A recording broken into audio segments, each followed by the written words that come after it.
So welcome again. My name's Dave Stewart. I'm the environmental planner at the City of Nanaimo, and I'll be the City of Nanaimo program manager. So for most of you, the face of the program for the city. With me today is Grant Stuke from City Green Solutions. And sorry, Grant, if I've mispronounced your last name. I realize I've never said that out loud before. Grant's the programs manager with City Green, and he will be helping us out with managing the program, especially related to contractor onboarding and receiving and reviewing your applications. So before we get started, I do want to acknowledge that I'm coming to you from the traditional territory of the Nanaimo First Nation, where I think many of us in Nanaimo live, work, and play, and we're grateful to do so. So I have a few slides to go over, and then we'll open it up for questions. We have a pretty small group for the afternoon session, which is great because that leaves opportunity for a bit more discussion. And as I'm just going to be admitting people as they come in as well here. Welcome. We're just getting started with acknowledgements. Thanks.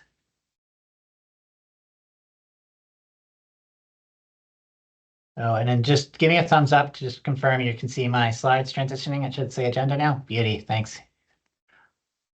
So we're going to go over, some of you may have seen either in our communications or from elsewhere, whether it's Sanich or some other people that run similar programs, the term PACE and that funny acronym. So I'm just going to want to go over what that means and how it relates to the program and what makes this type of loan unique from, say, a bank loan or something you get, or even the Canada Greener Homes available through the federal government.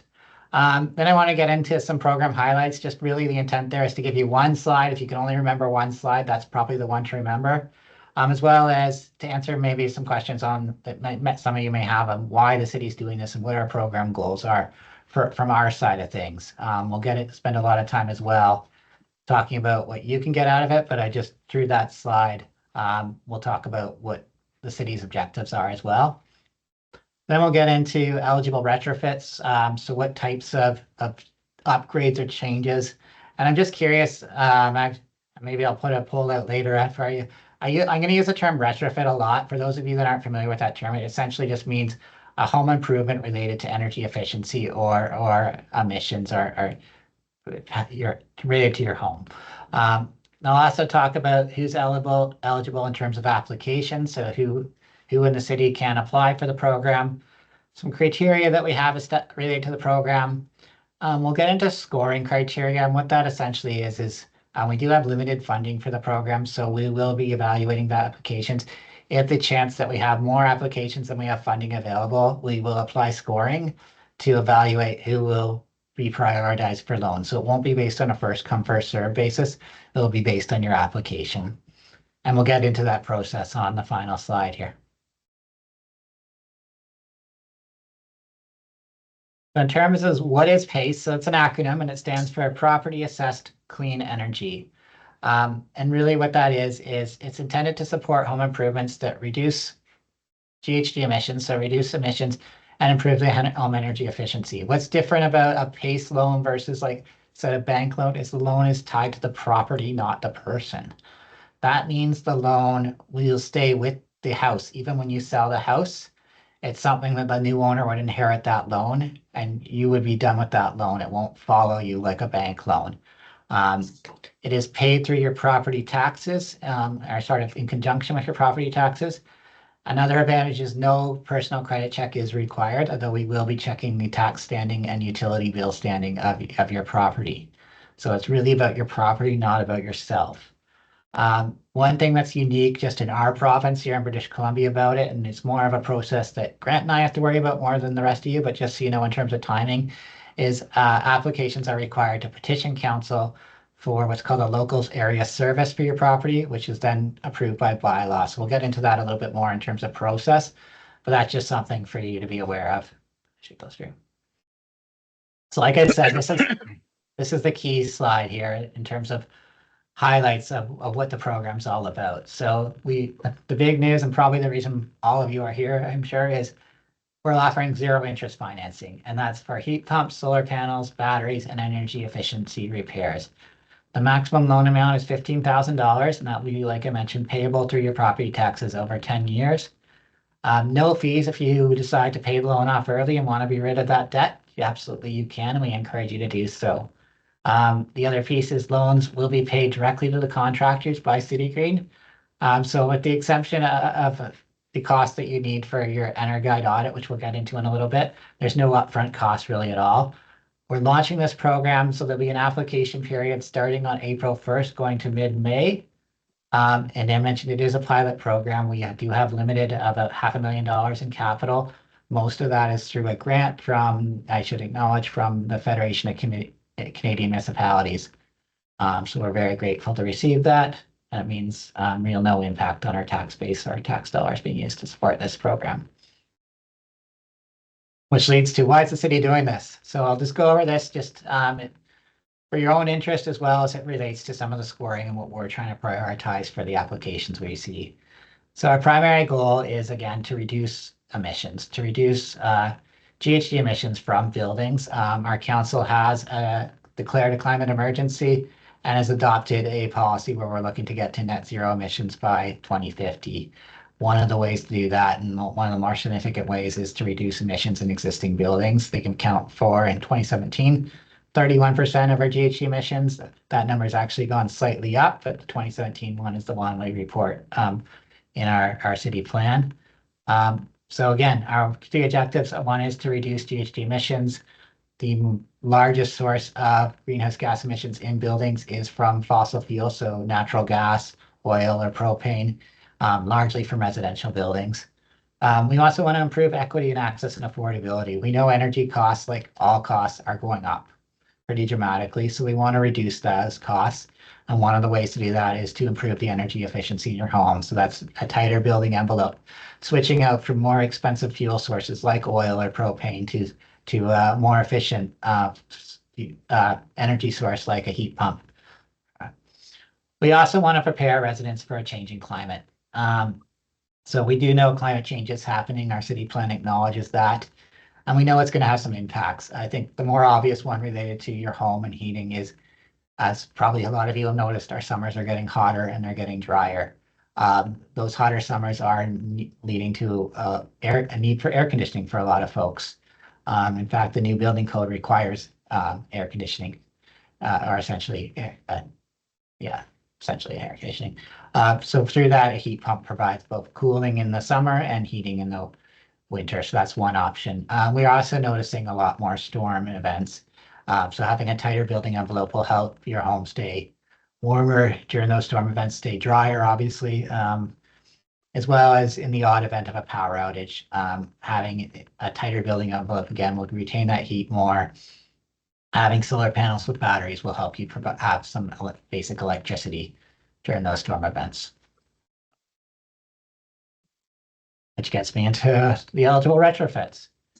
So in terms of what's eligible under the current version of this program launching on April 1st, we're looking at retrofits for heat pumps. So that means converting to a heat pump if you are currently on gas, oil, or propane as your primary heat source. And what I mean by primary heat source is that would be your furnace. If you happen to have a fireplace or something like that, we consider that a secondary heat source, and we're less concerned about that. We're also looking at supporting solar panels. I know some of you that I've talked to are interested in installing solar. Right now, we're looking at that for folks that are already on electric and are just wanting to reduce the cost of their electric bill by a little bit. So we're looking at supporting solar panels. If you already have solar panels or are planning on installing them and want a battery, again, for that climate resiliency or that resiliency in case of a power outage, that's something else we'd support through this. I mentioned the term building envelope a few times, and what I mean by that is windows, doors, air sealing, so sealing up your home so the heat stays in longer in the winter, or the cool stays in longer in the summer. So basically, those kind of upgrades, upgrading your building envelope, which is often where we suggest you start if you have a leaky home, that's also supported. We also include up to 30% other incidental fees. So those are upgrades related to those above retrofits. That could be, for myself, I just had a heat pump installed recently, and we had to do some asbestos testing, which was an additional cost. So those kind of costs can be included in your loan. If you need to upgrade your electrical panel, again, for a heat pump, that's possible. or your roof to support a solar panel, that's something we can look at up to 30%. The roof one's a big one where obviously the 30% limit would likely come into play. So in terms of who's eligible, because it's a city project, obviously you'd have to be a resident of Nanaimo and the property has to be located in the city of Nanaimo. I mentioned already your property tax and utility bill status must be in good standing, so that will be reviewed by the city. We also do have an upper income level and a lower income level, and I'll speak to that. So in terms of upper income levels, we want to obviously put this out to the people who need it the most in terms of the low interest loan. So any household with combined incomes above the 90th percentile, we have a chart on our website that shows what that is, or have homes valued over 1.23 million at this time are not eligible. We will be looking at other financing options that may be eligible to those homes. If you're not sure if you fit that, reach out to myself. I'll put my email address in the chat and I can help you with that. We also have a lower income level to an extent. We do want to support, like I said, folks that need these loans, but we also want to direct them to better programs that may be out there for low incomes. This is a loan. You do have to pay it back. The province currently has a program through Clean BC Better Homes called the Energy Savings Program. If you qualify for that it's a 3 levels. At level 1, we want you to be accepted into that program or at least show that you are applying for that program and are in. And the reason for that is because you'll get money that you don't have to pay back, and that's obviously a better option for you. So if you're someone who thinks you qualify for that, please reach out to either Grant or I on that, and we can talk to you about how this loan will work for you. In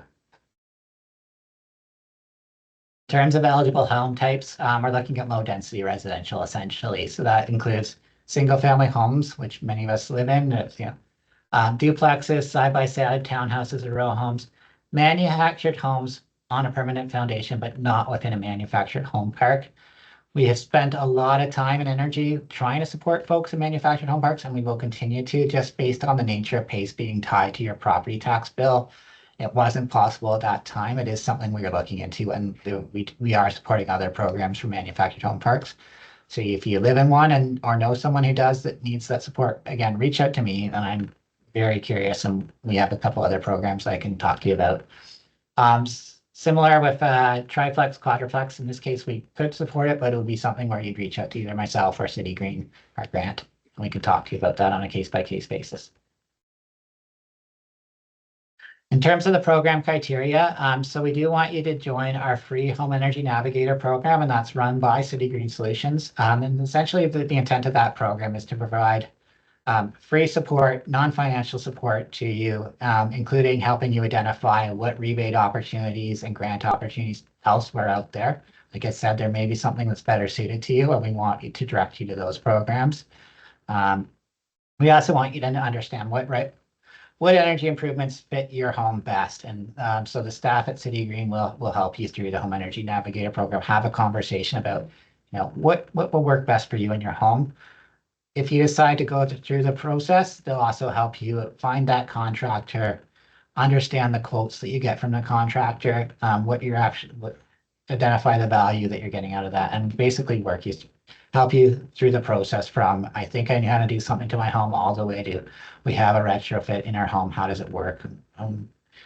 So Grant, I put you on the spot. Is there anything else you want to add about the Home Energy Navigator program at all? Or?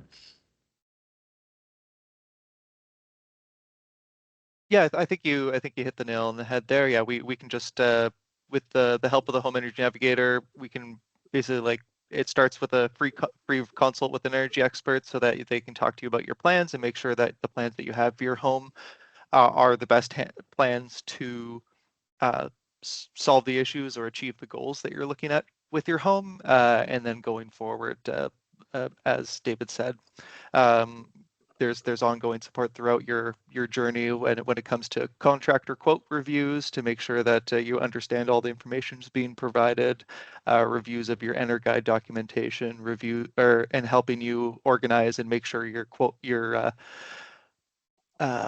invoices have all the necessary information to apply for all the rebates and different programs that are out there. Thanks, Grant. Yeah.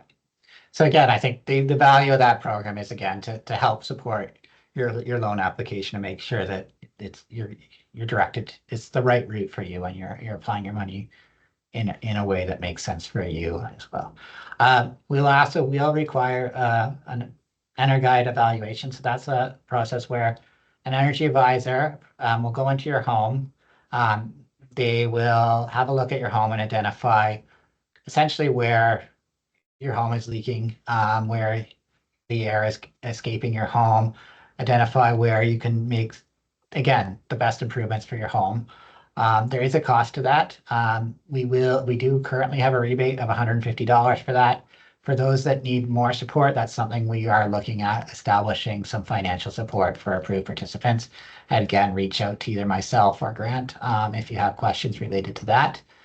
Um, if you have done an upgrade within the last year with a approved EnerGuide evaluator, then that will also be accepted. It's also a way for us and yourself to see the improvement that you're going to make with your evaluations. So the picture to the right is actually my home, and it's when they're doing what's called a blower door test, where they actually see where the air is leaking from your home, depressurize your house, and look at where those air leakages are happening. Work does need to be done by an approved contractor that would go through an orientation with City Green Solutions. And we will have a list closer to the April 1st launch date of who those contractors are. That being said, if you if you have a contractor you want to work with that's not on that list, reach out to us again and we can certainly connect that contractor to the program and get them hopefully through the orientation process. Contractors that I mentioned will be paid directly by the program. So you don't have to worry about up to $15,000, I should say. So anything beyond that, you'd be responsible for. So I mentioned we are looking at scoring based on those program goals I shared earlier. This will only really be an issue if we have more loan applications than we have money for within this intake. So if that's the case, otherwise, anybody who's eligible will be supported potentially. But if we have more eligible applicants, we will be evaluating them based on climate impact. So that's simply how much GHG emissions, how much emissions the proposed retrofit we anticipate to reduce. So a good example of that would be if you have, for example, an oil tank and you're going to a heat pump, that's going to have pretty significant greenhouse gas emissions. Whereas if you are going to install solar panels and you're currently using electric, it's a fantastic way to reduce the energy demand. But the reality is electric energy right now in BC does not produce a lot of GHG emissions. So it wouldn't score very highly on that. It would score highly in other areas like climate resilience potentially. Income and equity, I mentioned we're looking at trying to support people that need it the most. We are going to look at supporting lower income folks that don't qualify, especially for some of those other rebate programs. In terms of equity, and relates as well to climate resilience, we're looking at supporting folks that need this the most as well. So for example, during the heat dome we experienced a few years back, reading the coroner's report, unfortunately, a lot of the deaths during that heat dome were from seniors living alone. So we want to support folks like that maybe need that cooling because they're more vulnerable to heat impacts and things like that. We're also looking at, like I said, affordability. So we're going to be looking at energy savings, and we have some understanding of what type of programs are going to save you more energy on your bill, and we can help you out with that through either the HEN program or just by reaching out to us.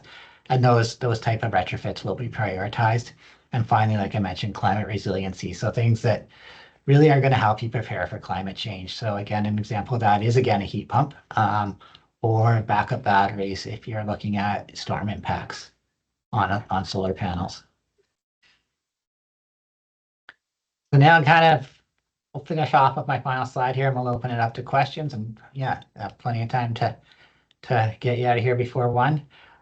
So in terms of the process, we're looking at opening up loan applications. Will have an intake period between April 1st and May 15th. So if you're interested in the program, you need to have your application submitted by then. The applications will be available on their city website online, as well as You can grab them from myself at the Service and Resource Center at 411 Dunsmuir Street. We'll have paper applications as well. If anyone's not able to get them either way, reach out to myself or I guess Grant if that's okay, and we can make sure you get that one way or the other.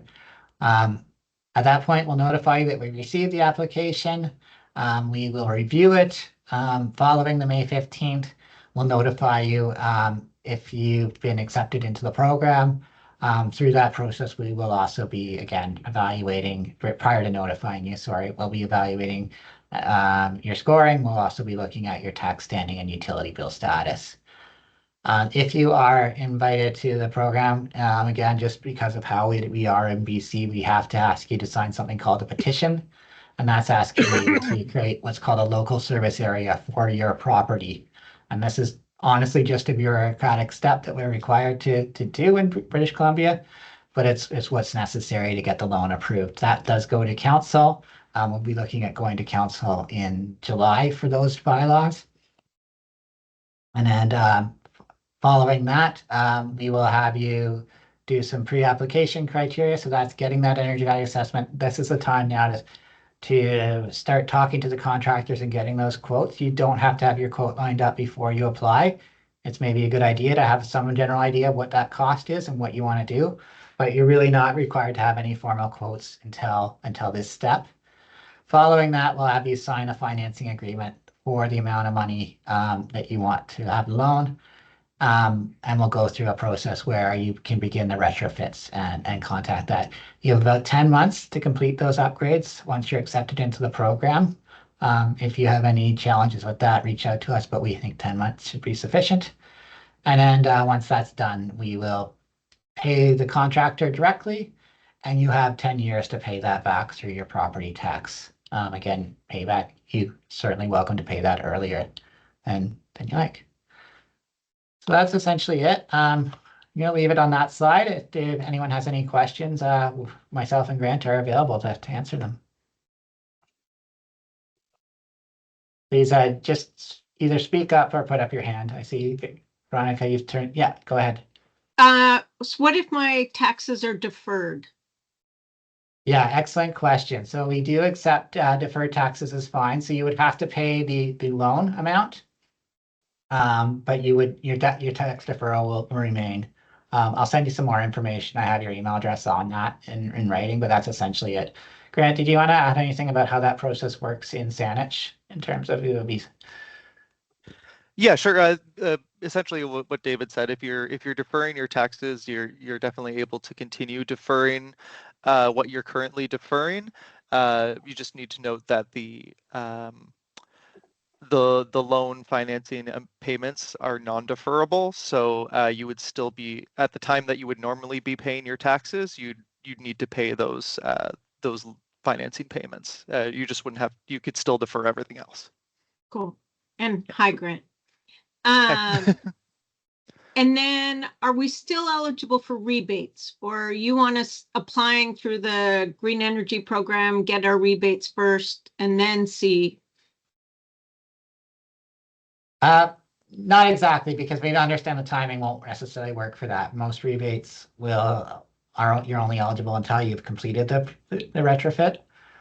We want you to be aware of those rebates, and yeah, the first part of your question, absolutely, you're still eligible for the rebates. In fact, we strongly encourage it, and that's one of the reasons we require to join the Home Energy Navigator program as well, to make sure that you're aware of all the rebates that are available. But absolutely, for the level 1 energy savings program, we want to show that you have either applied or intend to apply for that program before applying. And other than that, and we base your loan amount on the expected amount of rebate you get through ESP. Other than that, we don't require any proof that you've got the rebates. We just encourage you to do that. All right, cool. Those Yeah. are my 2 questions. Thank you. Awesome.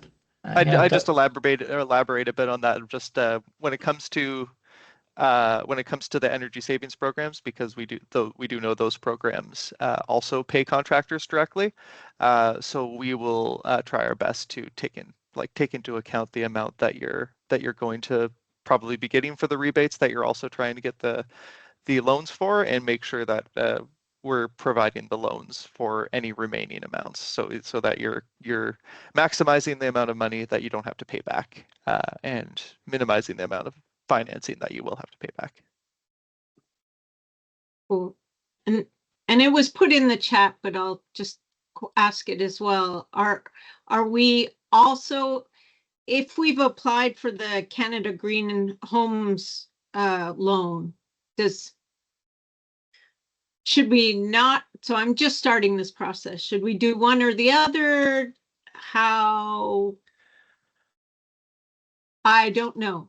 Yeah, sure, I can take that. So I mean, in terms of you're welcome to stack these loans and it's just like the rebates, absolutely. It's just you can't. So like I said, our loan is paid directly to the contractors, which is similar to how can. So if you can't, obviously, if you don't need it, then you can't get it. But if for example, your Canada Greener loans, you need more money than the Canada Greener Homes loan is going to provide you, or vice versa, you need more money than our loan is providing you, you absolutely can. So for example, if you're doing multiple retrofits, say you're doing building envelope upgrades and a heat pump, then absolutely you can use, our money for the heat pump and Canada Greener Homes for the retrofit, the building envelope, probably the other way around actually. But essentially you can apply for both at the same time. All the money needs to be put towards a retrofit. Right. And then just, I know you have a whole list, but pretty much heat pumps, windows, insulation, attic, that sort of thing, electrical upgrade, and then that testing that you said. Is there other basic home energy related stuff that's not on my front of mind? The only one that you haven't said that it comes to mind for me is solar panels and batteries, which is kind of a unique one, we realize, but Right. that's eligible as well. But yeah, you can I'm in pretty a much nail it. strata, so Yeah. but that just, I mean, well, more than everyone needs to hear, but I'll bring that forth. We're doing our roofs, right? Like, why wouldn't we do solar? But not in this capacity, but still. Absolutely. Well, thank you very much. That was very informative. I appreciate it. For sure. Yeah. And Matt, I think we answered your first question there regarding the loan. So I'm going to switch to Hussein's question. Would a suite be considered the same as a single family dwelling? Yeah, I'm not, are you talking about, and maybe I'll get you to elaborate here. Are you talking in terms of the whole unit or just the suite? Either way, the answer is they would be eligible. Within the suite, we need the homeowner to sign off on it. For the single family dwelling, we could certainly include a single family dwelling with a suite. I don't know if I answered that question. Do you want to add to that, Grant, at all? Yeah, it sounds like Hussein might have been about to elaborate on the Oh, sorry, go ahead. details. Yeah, I was just wondering if the suite and then the main dwelling would be both considered for upgrades together. Yeah, together, absolutely. Yeah. Yeah, we would look at the house as a whole unit in that case. Sorry, go ahead, Grant. Oh, yeah. Yeah, I think from it is when it's a home with a suite, yeah, just from a property tax perspective, obviously that is considered one property. It's one address. So just to clarify, I don't think, David, feel free to correct me if I'm wrong on this, but you wouldn't be able to get like $15,000 loan for the main house and another $15,000 for the suite. It would just be the $15,000 for the property. That's correct. And thanks for clarifying that, Grant. Yeah, so we are looking at, and this is why, so the other thing I should have emphasized maybe in terms of eligible is it does need to be your home in terms of ownership, because you need to be the one paying the taxes on it. So yeah, in this case, you own the home and the suite. All suites in Nanaimo are rentals. So we could look at the whole building in terms of the retrofits, but in terms of the taxes, you're taxed only on the one unit and you'd only be eligible for one loan of $15,000. Thanks for clarifying that, Grant. Does it have to be your primary residence? No, it does not at this time. And that's, I think, different than some other programs down island. So we need the homeowner to apply, though. Where there's a rental, I'd certainly like to see that the renter is aware. We want to avoid rent evictions or anything like that. But if you happen to have a second home, that's something we could consider.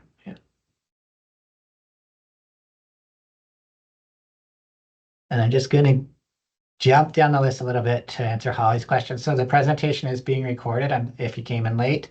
And yeah, the assessments abatement up to 30%.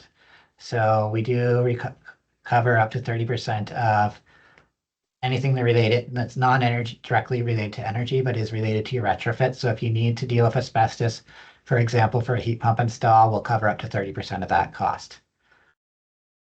And hopefully, in terms of Philip's question about the 90th percentile, I'll put a chart just below your comment in the chat. So that's essentially, we're looking at the number of adults in the household and the maximum household income related to those number of adults. So 90th percentile refers to your household, total household income is more than, 90% of other Nanaimo residents' total household income. So you can see they're pretty high amounts. And that's essentially, the theory is that if you make that much money, then we want to target the low income to others that maybe need it a little bit more. I'm going to jump down here. Is solar worthwhile here in Nanaimo? So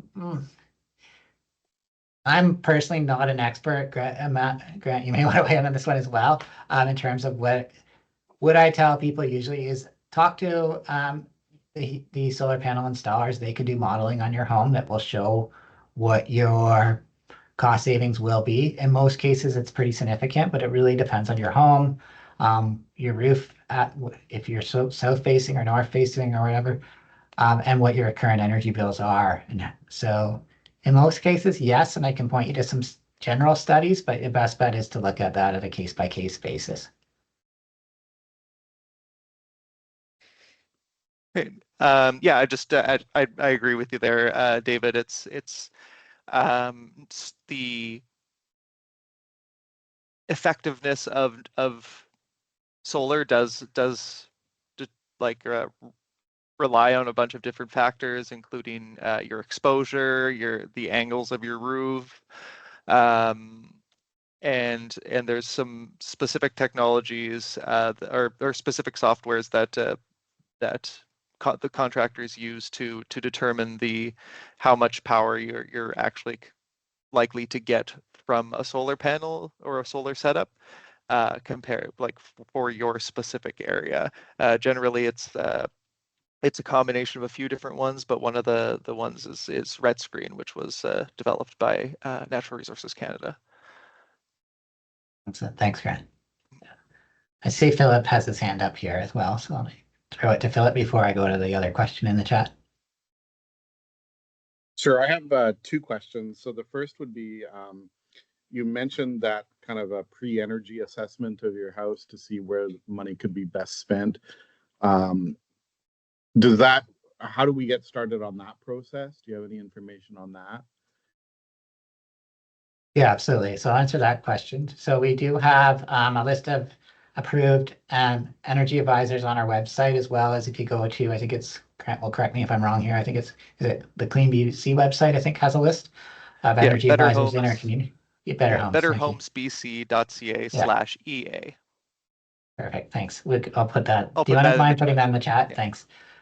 So that will give you a list of folks that are qualified to perform that. And so they'll come to your home and they'll do that test for you. I'll put a link in the chat as well as regarding the current rebate we have for that, which is $150 for the initial assessment, and up to another $200 for the follow-up based on your home improvement. It's not enough to cover the cost. They're roughly about $600 to $700 for the initial. Like, Grant, again, correct me if I had one done a while ago and I think it was about $600. So we are looking at ways to cover that cost more, and we'll have some updates hopefully about that within the next month. But that's something that we want you to do because it will help you identify where, again, to focus your energy improvements on. Is there a post-assessment required in this or just pre? Post is required as well, and that's for our evaluation purposes as well as, so that can be wrapped up into, it's an eligible cost for your loan, but you do have to pay for it and pay it back through the loan. And the coverage of 150 is total or per visit? The 150 rebate is for your pre, and then up to 200 for your post under the current rebate. But we're looking at increasing those numbers for for income qualified individuals as well. So I happen to be an energy advisor with Okay, Energy. excellent. And just for people's reference, we charge 500 for the first visit, 300 for the second visit. Great. Thanks for that, Oz. Appreciate that. So reach out to Oz or any of, and then are you on the list there for Better Homes? Yeah, we're all over BC. Perfect. Great. I can post our number right on the chat here. Yeah, no concerns if you do that. I just note that there are other energy advisors and yeah, absolutely. And then I just had one other question about, are there any like area restrictions? For example, we live on Protection Island, so it's, there's always added costs in getting contractors over here to do work. So do those costs just get absorbed as part of your the money that you get in the loan application, or are we in any way restricted from applying because of those extra costs? Yeah, so you're not restricted from applying at all, Philip, for protection islands in the city, so you're eligible. In terms of any extra cost, that will be like the loan's going to be $15,000 regardless, or up to $15,000, I should say, based on your quote. So yeah, you may be paying more, have to be paying more back depending on what your contractor quotes, but that's going to be entirely between you and the contractor. So in terms of, other than that, yeah, absolutely, you're welcome to apply.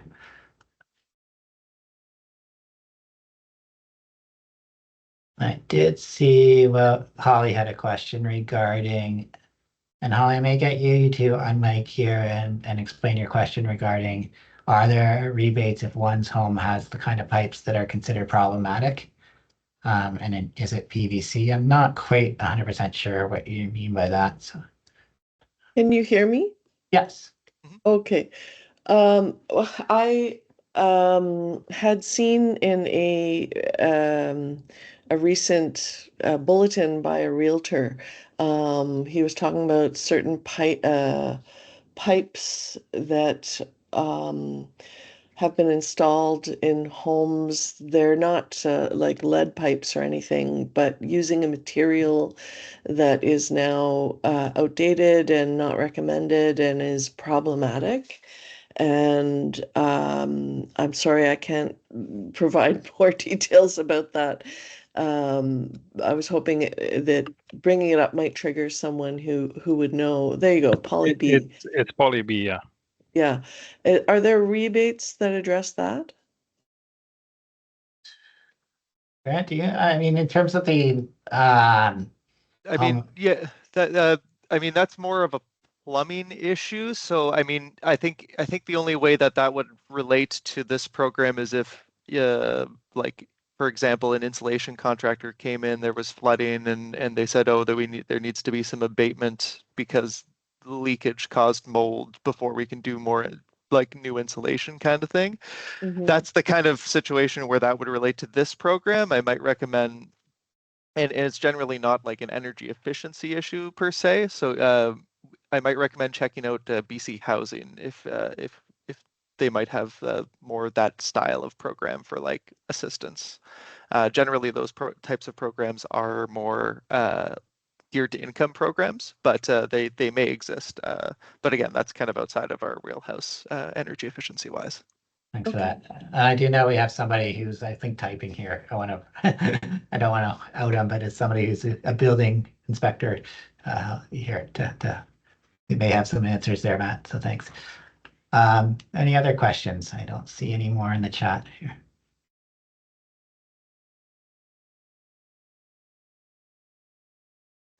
Sorry.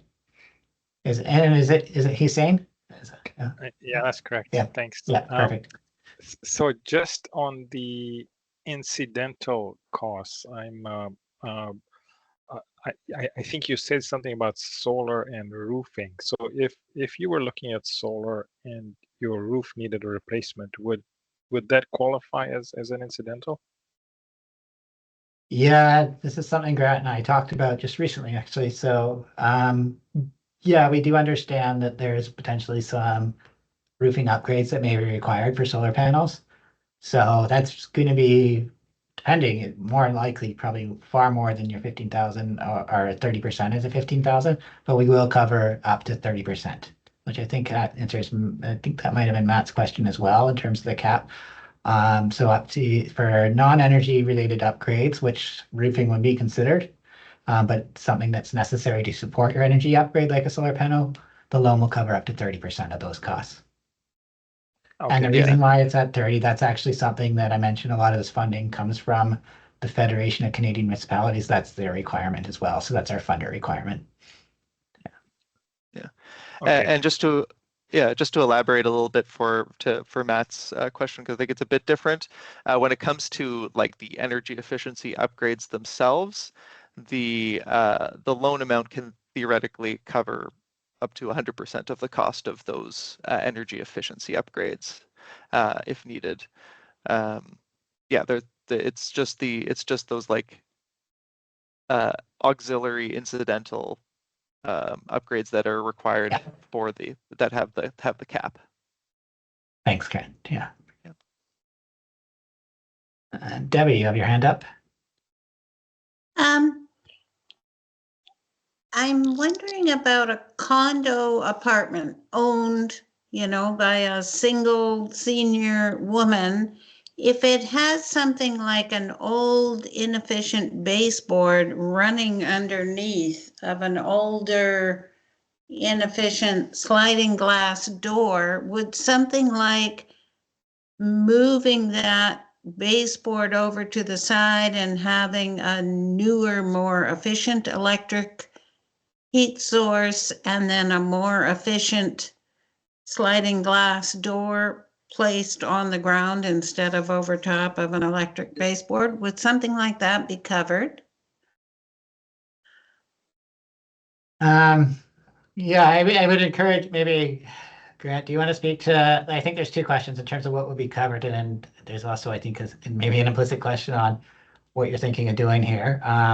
In terms of coverage, it would depend on, you mentioned a condo, so is it a stat Yeah, is condo it or a a high townhouse? Like what type of building Like- is it? A condo, like apartments built back in the 70s or 80s. Yeah, so unfortunately at this time, high-rise apartments aren't covered. We're looking at side-by-side townhouse and row house. That being said, reach out to me Okay. by email if you like with more details and we can look into it. This is the first Okay. iteration. It's quite difficult because of the way these is applied to property taxes and things to deal with the Right. multifamily and the stratas. Oh, I think she muted herself. okay. That's why I asked. Thank you. That was clarifying. No worries, Debbie. I do want to say though, Oh, I have another question. Sure, go ahead. If someone is in a house and their house, they've upgraded to a heat pump, but of course, when you're retrofitting, there's lots of problems with that. So they still have a furnace, but they're more efficient than they used to be. But their basement has electric baseboard. Might that qualify them for solar panels to make that electric heat more efficient? Yeah, so if I'm understanding you correctly, their primary heat source outside of the basement is dual fuel, so they have a heat pump and a furnace. Yes, Yeah, so yes. yes, in that case, yeah, absolutely. Yeah, Oh, because the okay, heat pump would be considered an electric source, so. okay. Thank you. And I did want to add, Debbie, in terms of the energy efficiency, like quite piece there about what to do. Certainly reach out to the Home Energy Navigator program as well there, related to that. Yeah, just to note the Home Energy Navigator program, we can maybe point you to some resources, but because you're in a high-rise condo, Right. Yeah. that generally is quite different. Generally, any programs that are out there to support programs for high-rise condos are looking at kind of the whole building energy efficiency, and generally it gets to the point where you need to like have an engineering firm assess the building as a whole. Yeah, so there are some programs at the strata level that I can let you know about. But yeah, like Grant said, there's unfortunately not a lot at the individual unit level. Okay, any other questions? Not seeing anything in the chat.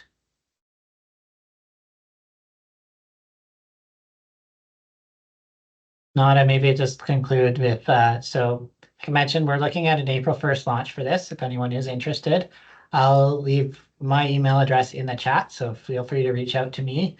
We are working on creating one for the program. It just hasn't been established yet. So in the meantime, feel free to reach out to me and I can connect you to whoever you need to connect with.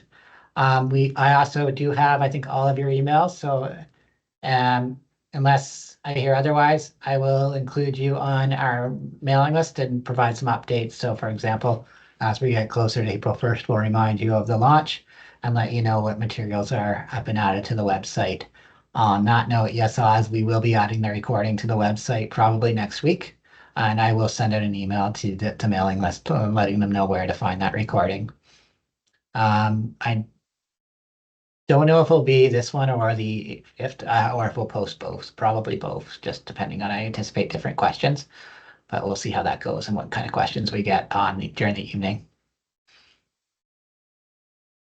And you're saying you have your hand up. Yeah, I just have one more quick question. Sorry for being No late. worries. So for the BC Energy, like for the EnerGuide assessments, sounds like you could cover some of the funding if you qualified for the program. But as you're putting the application together, you want to have a better sense of what you want to do. So it seems to make sense to get the EnerGuide done right away.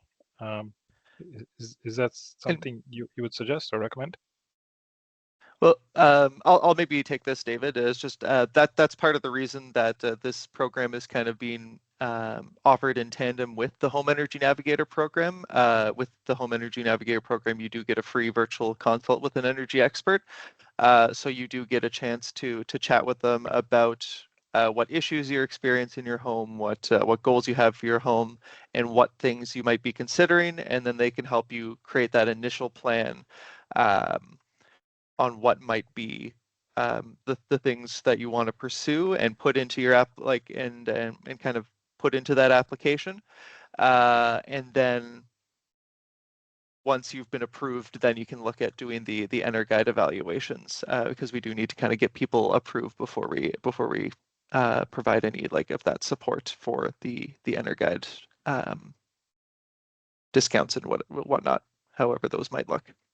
Hey, Grant, if I might just interject, again, from an energy audit perspective, I've been doing this for years. I've done thousands of houses. Get the energy evaluation done first because you need it as a starting point.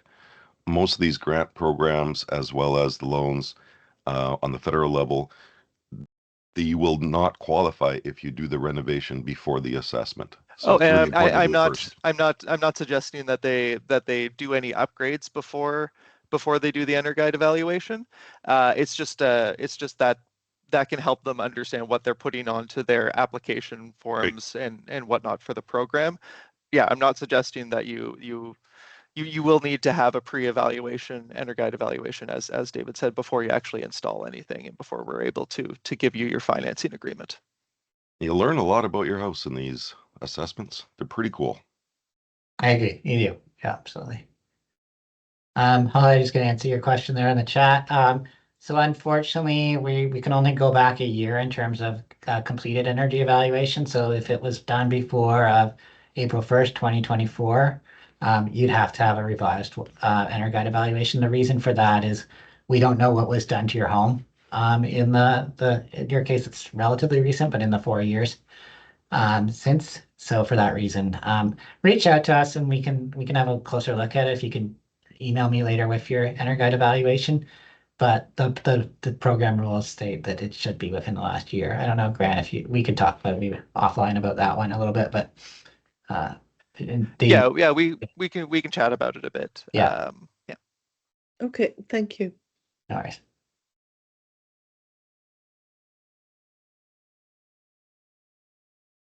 All right, I'll just put it out there one more time if there are any more questions. If not, I still haven't done it yet, but I'll put my email address here in the chat.